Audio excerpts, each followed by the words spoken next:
Olá a todos, hoje eu leio 1 Coríntios capítulo 15, versículo 58, onde diz: Portanto, meus amados irmãos, sede firmes, inabaláveis e sempre abundantes na obra do Senhor, sabendo que no Senhor o vosso trabalho não é vão. Hoje eu gostaria de pensar um pouco e refletir nesse texto e no capítulo 15, da perspectiva do cansaço espiritual ou do cansaço ministerial, se você preferir. Porque é sabido que muitas vezes nós nos fadigamos, nos cansamos e nos desmotivamos naquele trabalho que temos ali na nossa comunidade cristã, na nossa igreja. Não é somente os pastores que muitas vezes passam por uma fase de cansaço, de desmotivação, talvez por conta das demandas de suas ovelhas, dos grandes problemas que eles passam no dia a dia, dos embates espirituais também, é verdade, mas também nós, leigos, que também atuamos na igreja e auxiliamos ali de alguma forma, talvez aquele que é membro da diretoria se encontre cansado e esgotado ali de assumir o seu papel de responsabilidade e de liderança, talvez sob as críticas de alguns irmãos, muitas vezes, que pensam diferente, ou aquele que é o professor da escola dominical também se cansa por motivos diversos, ou pode ser o líder do louvor, que também às vezes enfrenta situações de cansaço, e cada um de nós, mesmo aqueles que não estão ali na linha de frente no ministério, mas estão ali nos bastidores também, de alguma forma contribuindo, também passa por esse momento de cansaço. Então, eu gostaria de pensar aqui nesse texto, porque aqui Paulo ele nos mostra e mostrou ali para a igreja de Corinto pelo menos 3 grandes verdades doutrinárias e que seriam razão ou razões para que aquela igreja continuasse o que ele fala aqui, firmes e inabaláveis. Então eu não tenho dúvida que essa palavra é para mim e para você também nos dias de hoje. Então, a primeira verdade aqui que Paulo vai estar falando se encontra ali nos versos 3 e 4. Ele diz ali: antes de tudo vos entreguei o que também recebi, que Cristo morreu pelos nossos pecados, segundo as Escrituras, e que foi sepultado e ressuscitou ao terceiro dia, segundo as Escrituras.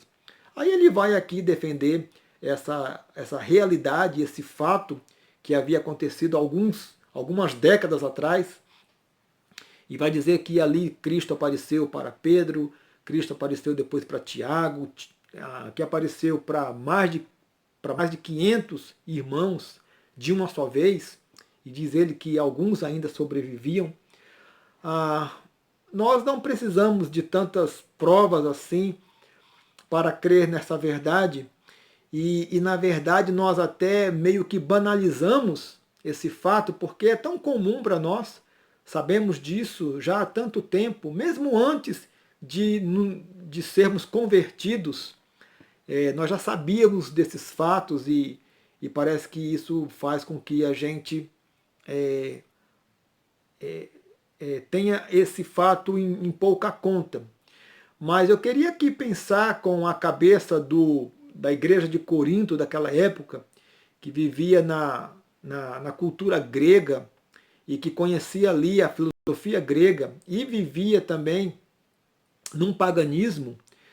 Aquele povo, como pagão, tinha muitos deuses. E esses deuses demandavam para eles muitas coisas. E não poucas vezes o próprio sacrifício da vida humana para serem adorados. E aquele povo vivia com medo, e sempre com medo e não sabendo quando aqueles deuses estavam sendo agradados. E era uma vida realmente de escuridão, de incerteza, de temor. E Paulo, então, quando anuncia esse evangelho completamente diferente, com a mensagem totalmente oposta, que um Deus, ele se encarna, ele vive no meio do povo, ele morre e ele ressuscita para o bem deste povo. Então, essa verdade ela é extraordinária. Aí chega ali como um bálsamo realmente que faz toda a diferença na vida daqueles homens e mulheres e tiram eles da escuridão, da heresia, da mentira, do engano, da incerteza, do medo, para agora uma situação totalmente diferente de certeza de salvação, de vida nova, de novo nascimento, de um relacionamento agora diferente com um único Deus, que de fato é o Deus verdadeiro, que criou todas as coisas, e assim por diante. Então note como essa verdade veio como algo extremamente transformador na vida daqueles homens e mulheres ali da igreja de Corinto.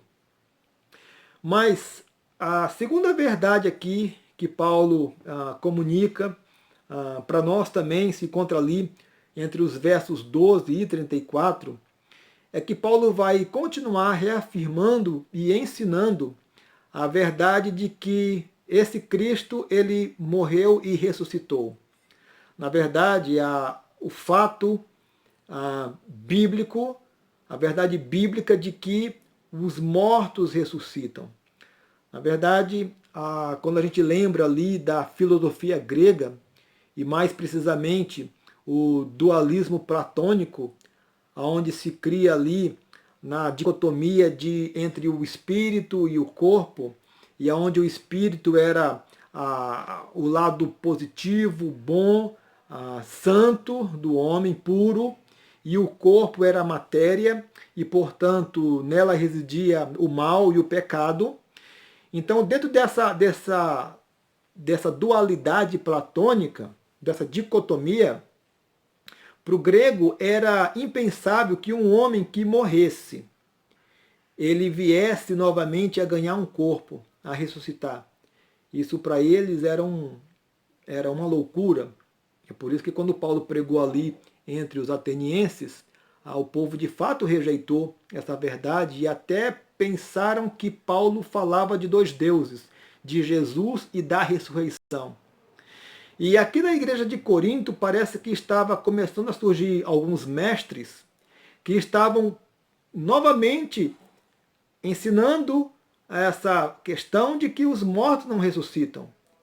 E Paulo precisava então confrontar essa mentira, porque se os mortos não ressuscitam, aí vem a conclusão lógica, Cristo também não ressuscitou.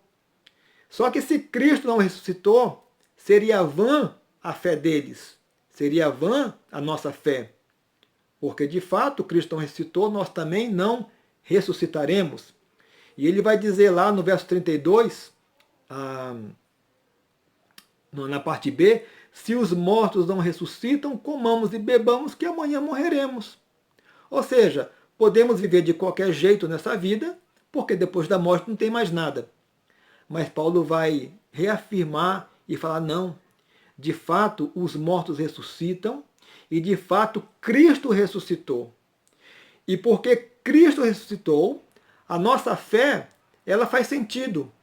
De outra maneira, nós estaríamos adorando um morto.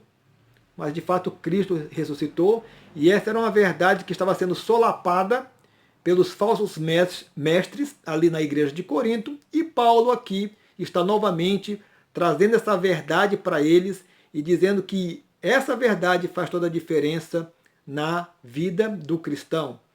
E essa verdade da ressurreição nos leva então à terceira grande verdade que Paulo fala aqui nesse capítulo e que para mim é a mais gloriosa, porque é algo que ainda não aconteceu, é algo que nós esperamos com grande ansiedade, não sabemos como vai acontecer, não sabemos quando vai acontecer, mas é uma esperança que todo crente deve alimentar e se regozijar, porque é uma promessa de Deus. E essa terceira verdade se encontra ali, no trecho final, dos versos 50 a 57, que é a questão da vinda de Jesus, da segunda vinda de Jesus e do nosso encontro com Ele. Ele vai dizer ali, no verso 52, no momento, no abrir e fechar de olhos, ao ressoar da última trombeta. A última trombeta soará e os mortos ressuscitarão incorruptíveis e nós seremos transformados. Olha só que palavra extraordinária. Então, quando Cristo voltar, na sua segunda vinda, aqueles que morreram na fé e esperando o Senhor Jesus e que serviram ao Senhor Jesus, eles irão ressuscitar, ganhando novos corpos, e aqueles que estiverem vivos e que não passarem pela morte, portanto, terão seus corpos automaticamente, num abrir e fechar de olhos, terão seus corpos transformados num corpo que não mais adoecerá, num corpo que não mais terá enfermidades, num corpo que não mais morrerá e, portanto, não haverá mais choro, mais luto, mais saudades, num corpo totalmente, numa realidade totalmente tão diferente que a gente nem pode imaginar como será essa realidade. E aí vai fazer sentido quando Paulo então fecha esse capítulo 15 com o verso 58, dizendo: portanto, meus amados irmãos, sede firmes, inabaláveis e sempre abundantes na obra do Senhor, sabendo que no Senhor o vosso trabalho não é vão. Então, essa palavra para mim, pessoalmente, tem sido uma palavra abençoadora e uma palavra que vai me lembrar que tudo aquilo que eu fizer, tudo aquilo que você fizer no reino de Deus, seja no seio de uma igreja local, ou seja fora da sua igreja local, mas no reino de Deus, tudo aquilo que você fizer, a palavra que você divulga, o evangelho que você prega, a assistência que você dá aos irmãos, a tua cooperação usando os teus dons e talentos dentro do corpo de Cristo, tudo isso é algo que vai passar para a eternidade. Qualquer outra coisa que eu ou você façamos aqui, o nosso trabalho dito secular, os bens que conquistamos, ou qualquer outra coisa nesse sentido, tudo isso vai ficar aqui nessa vida. Nada levaremos, mas tudo que fizermos na obra do Senhor, isso vai ser transportado para a eternidade. Talvez seja aí que o Senhor Jesus vai dar aos seus servos, aos seus filhos, a tão falada recompensa, o galardão, que não sabemos do que se trata. A Bíblia não explica o que é esse galardão. Mas isso vai ser fruto de tudo aquilo que fizermos aqui para o crescimento do seu reino, a implantação do seu reino e para a sua glória. Por isso, talvez você esteja desanimado aí no teu contexto de igreja, por algumas razões, mas eu quero aqui falar para você que, olhando esse texto e vendo essas realidades tão bíblicas, tão verdadeiras e tão motivadoras, eu queria então que você se sentisse motivado a de fato continuar firme, inabalável e, mais que isso, sempre abundante, porque no Senhor esse trabalho não é vão. Se você está firme e inabalável, eu quero dizer, continue assim. Continue assim porque você vai estar influenciando outros e liderando outros e dando o bom exemplo para outros. Porque, de fato, esse trabalho, o nosso trabalho, ele não é vão. Então que Deus possa te abençoar ricamente, que você se sinta motivado, renovado, revigorado, consolado, porque o vosso trabalho não é vão. Muito curiosa.